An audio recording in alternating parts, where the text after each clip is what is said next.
Καλησπέρα μου παιδιά σε όλους, ελπίζω να είστε καλά. Βλέπω ότι ήδη έχετε σπάσει το live chat. Σας ευχαριστώ πάρα πολύ καταρχάς που είστε όλοι σήμερα παρόντες σε αυτή την καταπληκτική εκπομπή που θα κάνουμε για τον Ερμή, το Τρισμέγιστο και την προφητεία του σχετικά με την αρχαία Αίγυπτο. Όσοι είστε πρώτη φορά στο κανάλι φυσικά, κάντε εγγραφή, πατήστε like για να ξέρει ο αλγόριθμος τι βίντεο σας αρέσουν.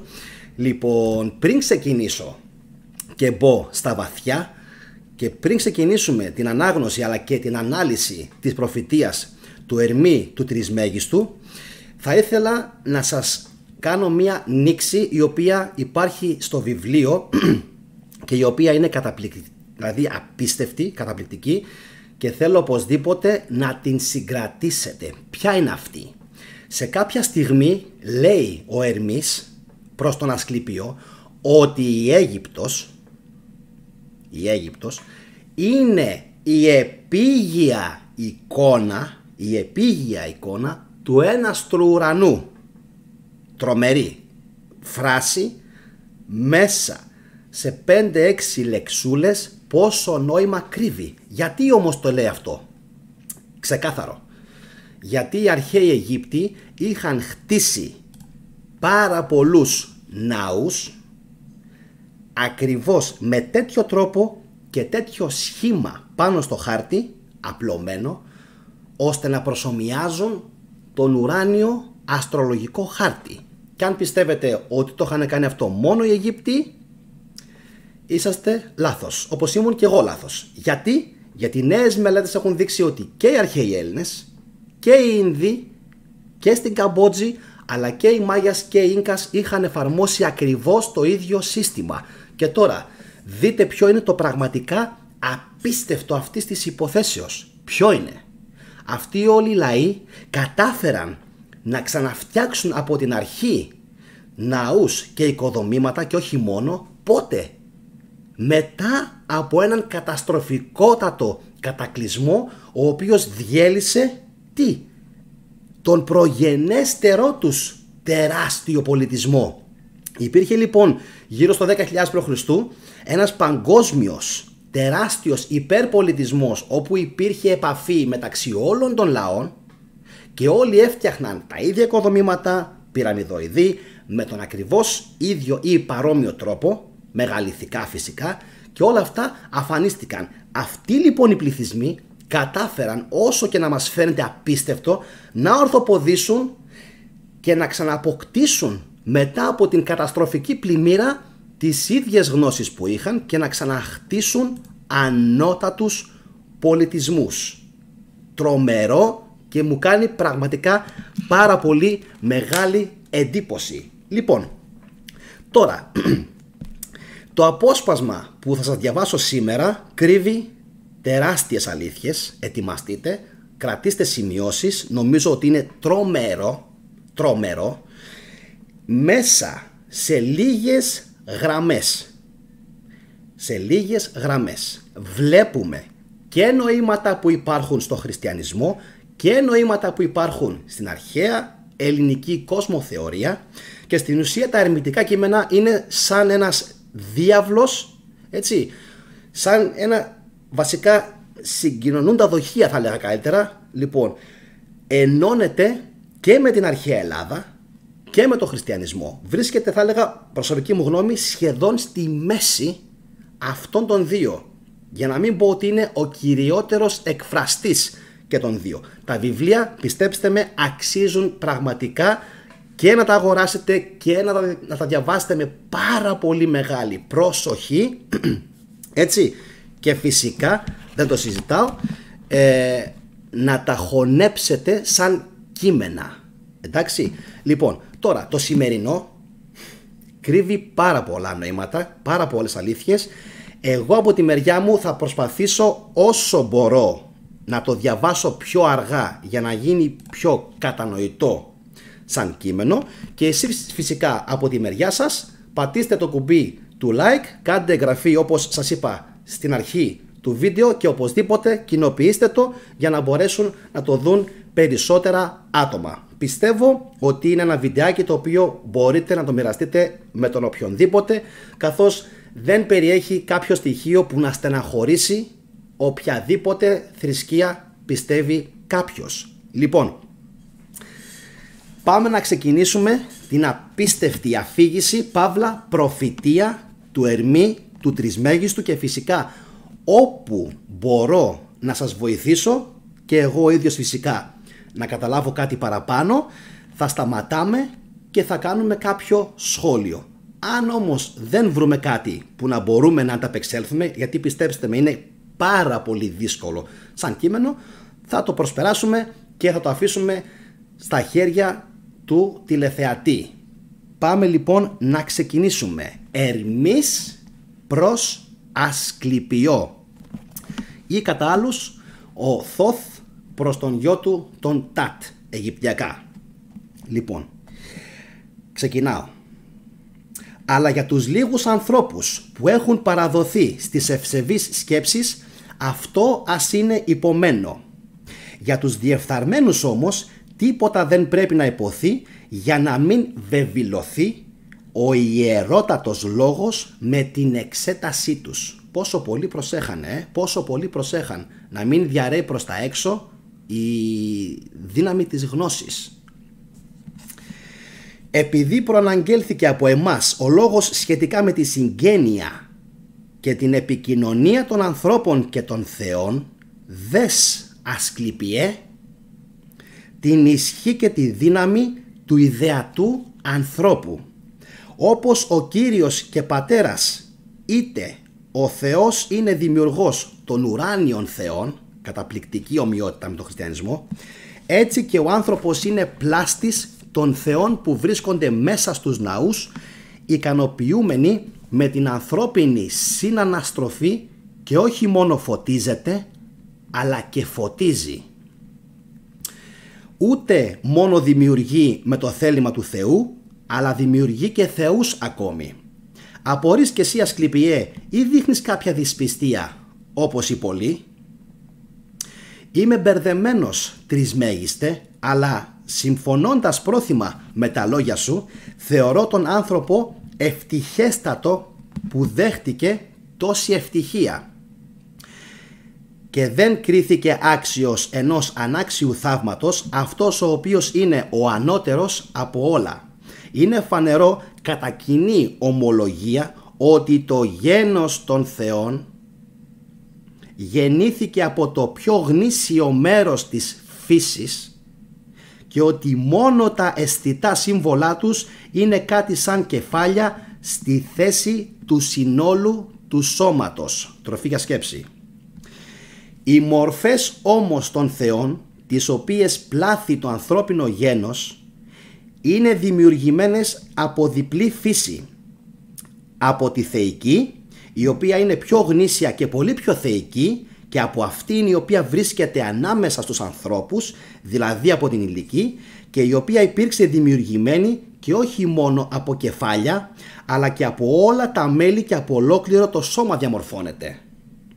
Έτσι το ανθρώπινο γένος, ενθυμούμενο πάντοτε τη φύση και την καταγωγή του, εμένει σε εκείνη τη μίμηση της θεότητας, ώστε όπως και ο Πατέρας και Κύριος δημιούργησε τους αιώνιους θεούς να είναι όμοιοι με τον ίδιο, σας θυμίζει κάτι? Έτσι και το ανθρώπινο γένος τους θεούς του τους έχει πλάσει με βάση την ομοιότητα της μορφής του. Και μπαίνουμε σιγά σιγά στο προήμιο της προφητείας.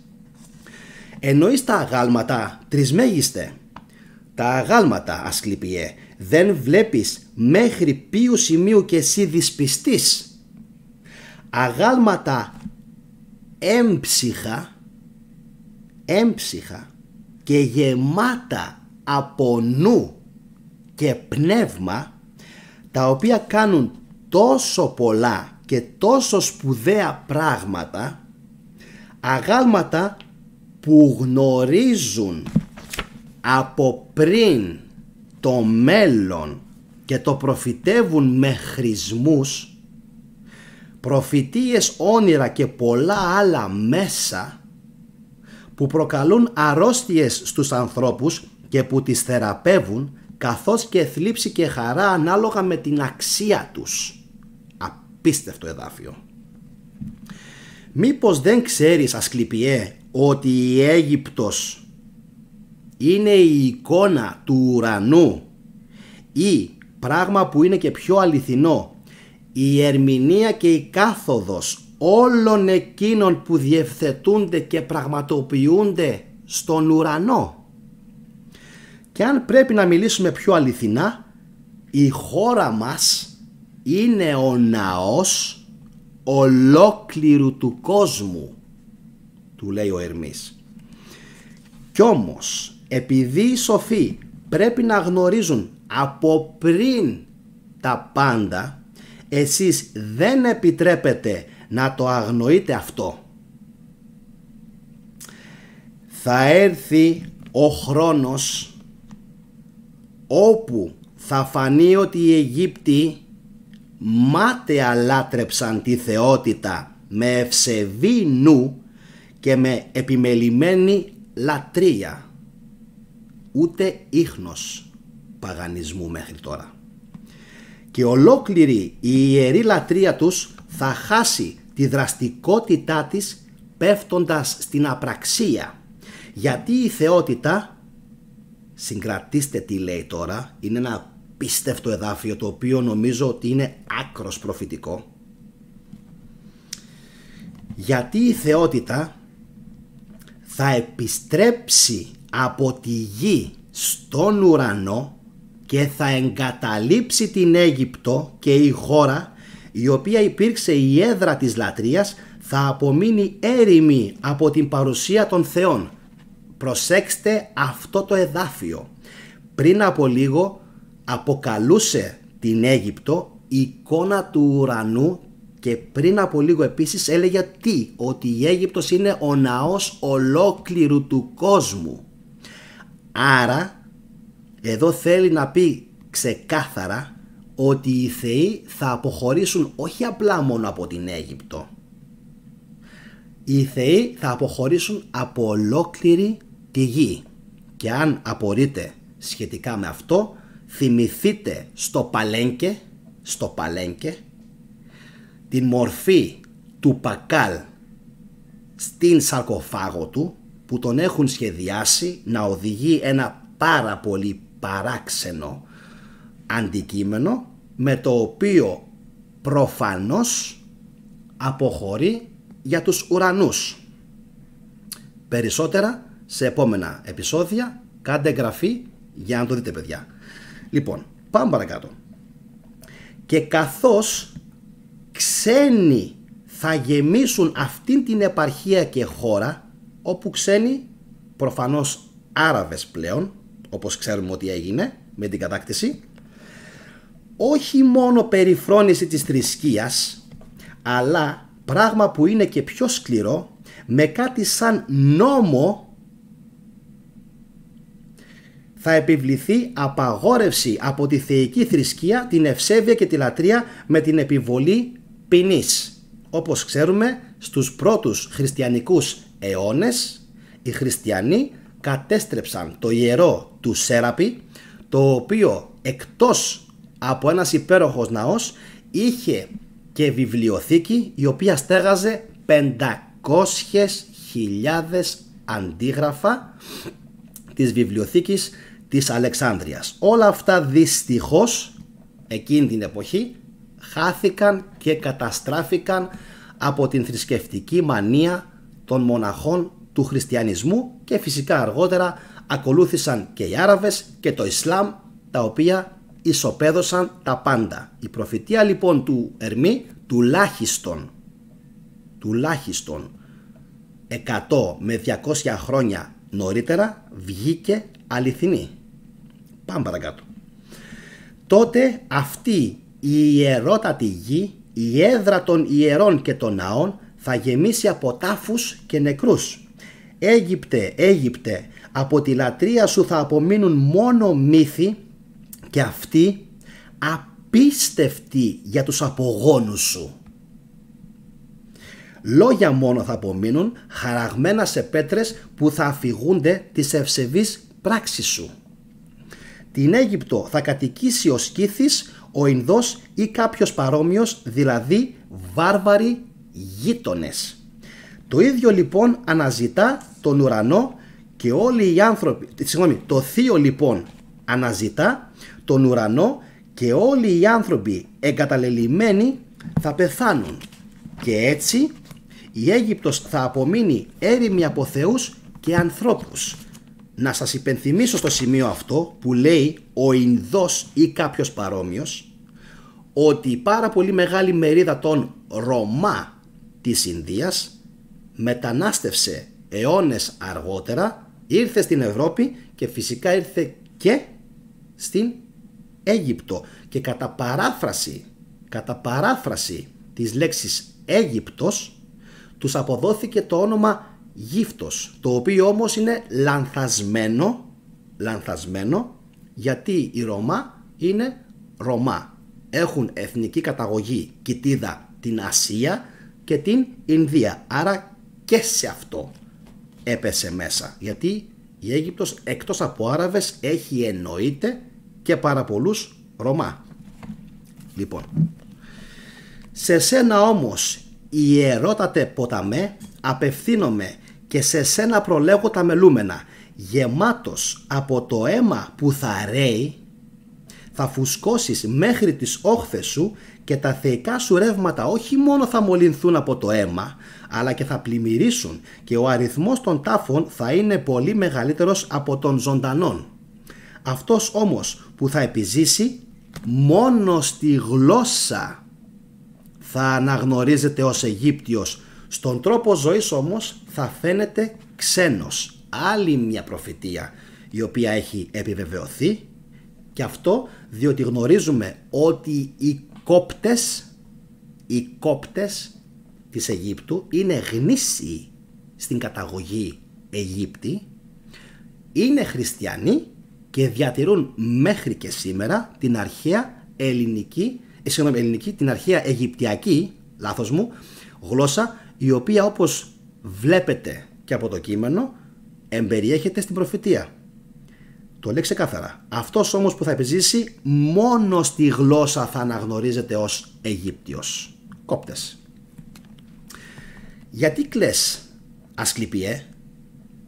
Πολύ περισσότερα και χειρότερα από αυτά θα πάθει η ίδια η Αίγυπτος και θα βυθιστεί σε χειρότερες συμφορές η κάποτε ιερή που αγαπούσε πάρα πολύ το θείο, η μοναδική άξια απικία, απίστευτο πώς την αποκαλεί, η μοναδική άξια απικία των θεών λόγω της λατρείας της, η δασκάλα της ιεροσύνης και της ευσέβειας, θα γίνει το παράδειγμα της μέγιστης σκληρότητας. Δεν χρειάζεται καν να αναφέρουμε ότι Πλάτωνας, Πυθαγόρας και Σόλωνας, και όχι μόνο, είχαν μεταβεί στην Αίγυπτο για να μοιηθούν σε διάφορα μυστήρια. Ο Πλάτωνας δε είχε μείνει 13 ολόκληρα χρόνια της ζωής του. 13, που είναι πάρα πολλά. Και τότε από αηδία οι άνθρωποι δεν θα θεωρούν τον κόσμο αξιοθαύμαστο ούτε αξιολάτρευτο ό,τι συμβαίνει στην εποχή μας. Αυτό στο αγαθό σύμπαν, από το οποίο τίποτα καλύτερο δεν υπήρξε, ούτε υπάρχει ούτε θα υπάρξει, το οποίο μπορεί να γίνει ορατό, θα κινδυνέψει και θα γίνει βαρύ για τους ανθρώπους και γι' αυτό θα περιφρονηθεί και δεν θα αγαπιέται αυτός ο σύμπας κόσμος, το απαράμιλο έργο του Θεού, η ένδοξη δημιουργία, η αγαθή σύνθεση με την πολύμορφη ποικιλία, το όργανο της θέλησης του Θεού, ο οποίος παρέχει την εύνοιά του με αυθονία στο έργο του, η ενοποιημένη σε ένα πολύμορφη συγκέντρωση όλων αυτών που μπορούν να λατρευτούν, να επενεθούν και να αγαπηθούν τελικά από όλους όσους βλέπουν. Ίσως το κορυφαιότερο εδάφιο της προφητείας. Απίστευτος. Γιατί το σκοτάδι θα προτιμάται από το φως και ο θάνατος θα κρίνεται ωφελημότερος από τη ζωή. Κανείς δεν θα κοιτάζει ψηλά τον ουρανό. Ο ευσεβής θα θεωρείται τρελός και ο ασεβής σοφός, ο εμπαθής γενναίος και ο κακός θα θεωρείται ενάρετος. Γιατί η ψυχή και όλα γύρω από αυτήν, με βάση τα οποία γεννήθηκε αθάνατη, είτε τα οποία ακολουθώντας τα επιτυγχάνει την αθανασία, όπως σας εξήγησα, όχι μόνο θα θεωρούνται γελία, αλλά και ματαιότητα. Τι λέει? Θα μας κοροϊδεύουν και θα μας ηρωνεύονται κάποιοι. Και συνεχίζει. Αλλά πιστέψτε με, θα οριστεί και θανατική ποινή σε αυτόν ο οποίος θα αφιερώσει τον εαυτό του στη λατρεία του νου. Ό,τι ακριβώς ακολούθησε τους επόμενους αιώνες. Το θυμάστε πάρα πολύ καλά με τα γνωστά διατάγματα του Θεοδόσιου, καθώς επίσης και του Ιουστινιανού. Νέα δίκαια θα θεσπιστούν νέοι νόμοι. Τίποτα ιερό, τίποτα όσιο ούτε αντάξιο του ουρανού και των επουράνιων δεν θα ακούγεται ούτε θα πιστεύετε με το νου. Ας είναι καταραμένος ο χωρισμός των θεών από τους ανθρώπους. Μόνο οι επιβλαβείς άγγελοι θα παραμείνουν, οι οποίοι αναμεμειγμένοι με το ανθρώπινο γένος θα καλούν καταναγκαστικά τους δύστιχους ανθρώπους σε κάθε συμφορά θράσους, σε πολέμους, σε αρπαγές, σε απάτες και σε όλα όσα είναι αντίθετα στην φύση της ψυχής. Τότε δεν θα κρατήσει την ισορροπία της η γη, ούτε η θάλασσα θα ταξιδεύεται από τους ανθρώπους, ούτε ο ουρανός από τις τριχές των άστρων, ούτε θα μείνει σταθερή στον ουρανό η τροχιά τους. Κάθε θεϊκή φωνή θα σιωπά από την καταναγκαστική λογοκρισία. Οι καρποί της γης θα αλλοιωθούν, ούτε η γη πλέον θα είναι γόνιμη και ο ίδιος ο αέρας θα αλλοιωθεί από μια θλιβερή νάρκωση. Νομίζω ότι καλύτερη προφητεία της σημερινής εποχής του 2000 και φεύγα δεν θα την πετύχαινε κανένας. Μιλάμε απίστευτο. Δεν έχω λόγια. Συνεχίζει λίγο ακόμα, κάντε λίγη υπομονή και ελπίζω μέχρι στιγμής καταρχάς να σας έχει αρέσει. Τελειώνουμε. Και τέτοια θα είναι η γύρανση του κόσμου, η ασέβεια, η αταξία, ο παραλογισμός κάθε αγαθού. Αυτό που βλέπουμε σήμερα ειδικά στην ελληνική κοινωνία. Όταν όλα αυτά συμβούν ασκλήπιε, τότε εκείνος ο Κύριος και Πατέρας, ο Θεός, ο κυρίαρχος και κυβερνήτης του ενός Θεού, κοιτάζοντας τα ήθη και τις ηθελημένες πράξεις και αντιστεκόμενος με τη βούλησή του, η οποία είναι η αγαθότητα του Θεού, στην αταξία και στη διαφθορά των πάντων και διορθώνοντας το λάθος και καθαρίζοντας όλη την κακία, είτε με κατακλυσμό, είτε καταστρέφοντας τη με φωτιά, είτε δίνοντας τέλος με αρρώστιες επιδημικές και διεσπαρμένες σε διάφορους τόπους. Τι να λέμε τώρα, καταλάβατε έτσι? Θα ανακαλέσει τον κόσμο στην αρχική του μορφή, ώστε και ο ίδιος ο κόσμος να φαίνεται στους ανθρώπους που τότε θα ζουν αξιολάτρευτος και θαυμαστός και ο Θεός δημιουργός και αποκαταστάτης αυτού του τόσο μεγάλου έργου, και έτσι να λατρεύεται από συνεχείς ύμνους, επένων και εγκόμια. Γιατί η γέννηση του κόσμου θα είναι η εξής: η αναδιαμόρφωση όλων των αγαθών πραγμάτων και η ιερότατη και ευσεβέστατη ανασύνταξη της ίδιας της φύσης περιορισμένης μέσα στην πορεία του χρόνου, αλλά με την Θεία Βούληση, η οποία είναι και ήταν αιώνια και χωρίς αρχή. Γιατί το θέλημα του Θεού δεν έχει αρχή, αφού όπως ακριβώς τώρα υπάρχει, παραμένει αιώνια το ίδιο. Γιατί η φύση του Θεού είναι το σχέδιο του θελήματός του. Η ύψιστη αγαθότητα είναι το σχέδιο του Θεού τρισμέγιστε, ρωτάει ο Ασκληπιός τον Ερμή. Το θέλημα, Ασκληπιέ, απαντάει ο Ερμής, γεννιέται από το σχέδιο του Θεού και η ίδια η βούλησή του γεννιέται από το θέλημά του. Γιατί δεν θέλει κάτι άσκοπα αυτός που είναι πλήρης από όλα και όλα όσα έχει τα θέλει. Όλα εξάλλου τα αγαθά θέλει και όλα όσα θέλει τα έχει. Όλα μάλιστα τα αγαθά και σκέφτεται και θέλει. Αυτό είναι μάλιστα ο Θεός. Η εικόνα του είναι ο κόσμος αγαθός του αγαθού Θεού. Και λέει ο Ασκληπιός, αγαθός τρισμέγιστε. Και τελειώνουμε.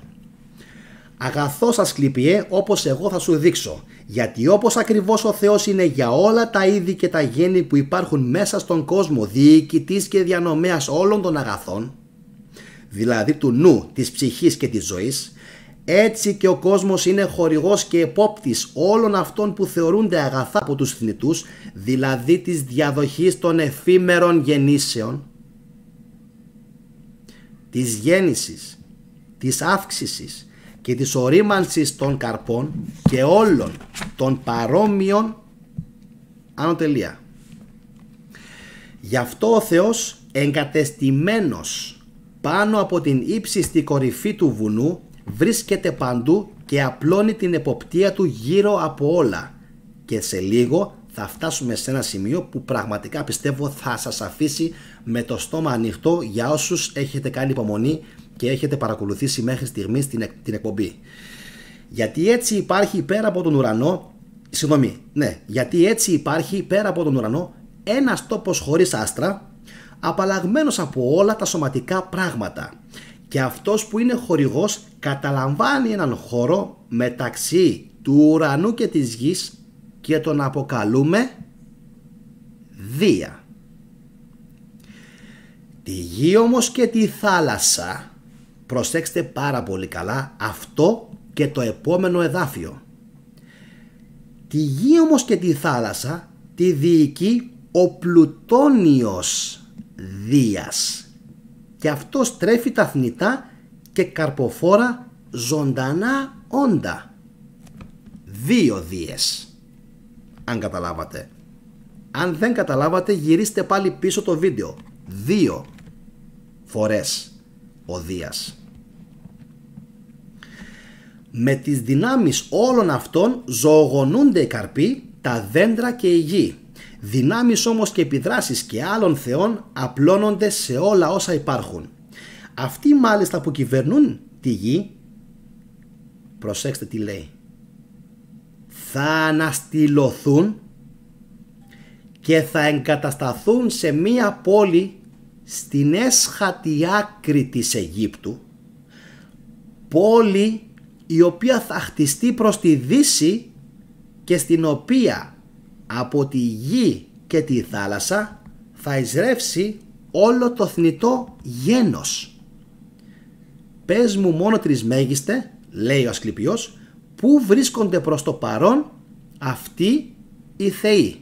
Και με την απάντηση αυτή ολοκληρώνουμε. Ερμής, είναι εγκατεστημένοι στην μεγαλειότατη πόλη στο Λιβικό όρος, με λάμδα, στο Λιβικό όρος. Και αυτά μέχρι εδώ ας είναι περιγεγραμμένα. Το ξέρω, είναι ένα πάρα πολύ δύσκολο βίντεο. Νομίζω ότι αξίζει, παιδιά, να το παρακολουθήσετε και δεύτερη φορά για να καταλάβετε όλα τα νοήματα που μεταφέρει ο Ερμής ο Τρισμέγιστος. Το απόσπασμα που σας διάβασα, να ξέρετε, για όσους έχετε την απορία από πού απορρέει η μετάφραση, είναι από τα άπαντα του κάκτου Ερμής ο Τρισμέγιστος, νούμερο 784, και είναι ο δεύτερος τόμος, άρα η μετάφραση είναι προφανώς από την εκδοτική ομάδα και την μεταφραστική ομάδα του κυρίου Οδυσσέα Χατζόπουλου. Ελπίζω το βίντεο, παιδιά, να σας άρεσε, να σας έβαλε νέα ερωτηματικά και για τον αρχαίο κόσμο και για το ποιοι ήταν οι αρχαίοι Αιγύπτιοι, τι σχέση είχαν με τους αρχαίους Έλληνες και φυσικά, όπως σας είπα και πριν, πώς είχαν καταφέρει τον έναστρο ουρανό, τον χάρτη τον ουράνιο, να τον μεταφέρουν, με ποια τεχνολογία, να τον μεταφέρουν στη γη και να τον αποτυπώσουν. Είναι ένα από τα μεγαλύτερα μυστήρια που υπάρχουν. Θυμηθείτε επίσης και στην Νάσκα στο Περού πώς κατάφεραν και σχεδίασαν τόσο μεγάλες φιγούρες, ξέρετε εσείς για την Νάσκα, οι οποίες είναι ορατές μόνο από ψηλά. Για ποιους προορίζονταν? Αυτά και άλλα πολλά ερωτήματα πιστεύω θα μπορέσουμε να τα απαντήσουμε στο μέλλον. Τώρα, όσοι είστε πρώτη φορά στο κανάλι, φυσικά κάντε εγγραφή και like αν το βίντεο σας άρεσε, που πιστεύω ότι και ελπίζω